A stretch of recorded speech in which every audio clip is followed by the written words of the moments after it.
नमस्कार. रंगमंचावर सगळेच मान्यवर, अजितदादा आहेत, तटकरे साहेब आहेत, आमचे मित्र सयाजीराव आहेत आणि सगळेच मानकरी आहेत आणि आपण सगळे रसिक प्रेक्षक आहोत. एखादी चांगली वास्तू बनते ना तर शब्द उरत नाहीत आणि आज मला ती मग आलेलं मी लगेच समोर बघितलं काय बांधलं. म्हणजे मी ह्या आधी या नाट्यगृहात शो केले, त्याच्या तेव्हाचं नाट्यगृह आणि आत्ताचं नाट्यगृहात केवढा मोठा कायापालट केला. आणि सगळ्यात महत्वाची जमेची बाजू ती आहे की प्रत्येकाला नाटक किंवा इथला कार्यक्रम व्यवस्थित पाहते, कोणाचं मध्ये डोकं येणार नाही, कोणाचा पाय येणार नाही असं एकदम. म्हणजे आम्ही लंडनला मी काही शो केले होते मध्यंतरी, तर तिकडचे काही थिएटर्स पाहिले होते तेव्हा इव्हन आपल्याकडे NCPA पण आहे, म्हणजे पूर्ण असं आहे. आणि वरून लोकांचा म्हणजे मला असं वाटते, आता मी नाटकाचा प्रयोग करणारच आहे, पण एकंदरीत मला असं वाटतंय की ते प्रयोग चालू असताना जेव्हा हास्याची जी लाट येईल ना ती खळखळाट असेल, गडगड गडगड गडगड गडगड आमच्याकडे येते. कारण आम्ही नेहमीच विनोदी नाटकं करताना वगैरे आम्हाला ना त्याचं स्वरूप कळत असतं की हा आता ठीक आहे ऑडियन्स, हा ठीक रंगत नाहीये. इथे रंगणाऱ्याची गॅरंटी इथे बांधलेल्या नाट्यगृहामुळे दिसते, कारण कोणालाही कुठेही काय दिसतं बोला. या अनुषंगाने मला तटकरे साहेबांचं खूप कौतुक आणि संपूर्ण टीमचं कौतुक करावंसं वाटतंय की एक चांगला विचार आणि चांगली गोष्ट काय काय होतंय. आपण सगळ्याच बाजूने प्रगती करत असलो तरी आपला एक सांस्कृतिक ठेवा असतो.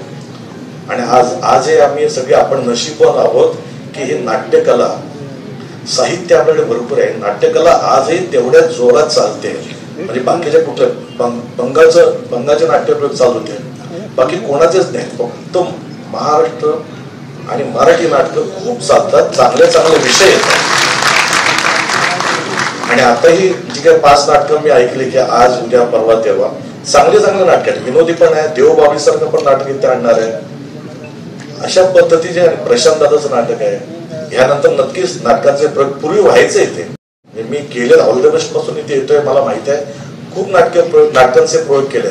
पण आता ज्या पद्धतीने इमारत सजली आहे मला माहित नाही मी रोह्यात आहे कुठे बाहेर आहे. इतकं चांगलं बांधलंय. आणि आज मला असं वाटतं की मला हे काम करायला मजा येईल.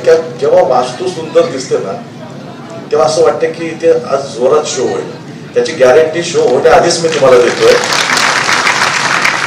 जसे इथे नाट्यगृह छान दिसतंय तसं इकडे सगळेच बसलेले मान्यवर छान दिसत आहेत. त्याला कारण आहे की प्रत्येकात एक ते जोश आहे. प्रत्येकाला वाटते की काहीतरी कलेसाठी काहीतरी व्हावं. मी सहज अजितदादांना तेवढंच सांगेन की साहेब महाराष्ट्रात बऱ्याच ठिकाणी आम्ही आतमध्ये शो करतो, रुरल एरियात वगैरे, तिथे नाट्यप्रेमी खूप आहेत पण नाट्यगृह नीट नाही आहेत. ते छान असे होत नाहीत. ते इन्फ्रास्ट्रक्चरचा प्रॉब्लेम असेल काही असेल ते हे उदाहरण द्या आणि सगळीकडे अशा पद्धतीने नाटकाचे थिएटर बनवा. आम्हाला बाकी काय नको असतं, आम्हाला रसिक प्रेक्षक हवं असतो आणि असं चांगलं नाट्यगृह असतं. आमच्या कलेला तेवढा चांगला वाव मिळतो, दाद मिळते, बस तेवढीच आमची इच्छा असते. कारण रसिक प्रेक्षक खूप आहेत आपल्या महाराष्ट्रात, ज्यांना वाटते की आपण नाटक पाहायचं पण आमच्याकडे थिएटर्स नीट नाही आहेत, थिएटर्सचे प्रॉब्लेम्स आहेत.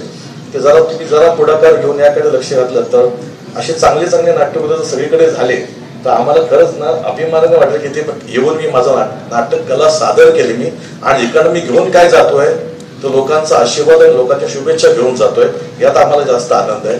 पुन्हा एकदा तुम्हाला सर्वांचे खूप खूप थँक्स की आपण सगळे नशीबवान आहोत की जे बंद पडलेलं थिएटर होतं, नाट्यगृह होते, चांगल्या पद्धतीने उभं केलंय. आणि नुसत्या चांगल्या पद्धतीने टेक्निकली छान पद्धतीने उभं केलंय. आता आपलं काम आहे की इथे येणाऱ्या नाटकांना गर्दी करा. आता 5 दिवस फुकट आहे पण नंतर तिकीट काढून या. थोडं आमची पण कला जर चालू देत आणि नाटकांना अशीच हाऊसफुल गर्दी करा. आणि पुन्हा एकदा खूप खूप धन्यवाद साहेब की एक चांगलं नाट्यगृह रसिक प्रेक्षकांसाठी दिलंच आहात पण आमच्या कलाकारांसाठी पण दिलं, त्याबद्दल खूप खूप आभार आहे. धन्यवाद.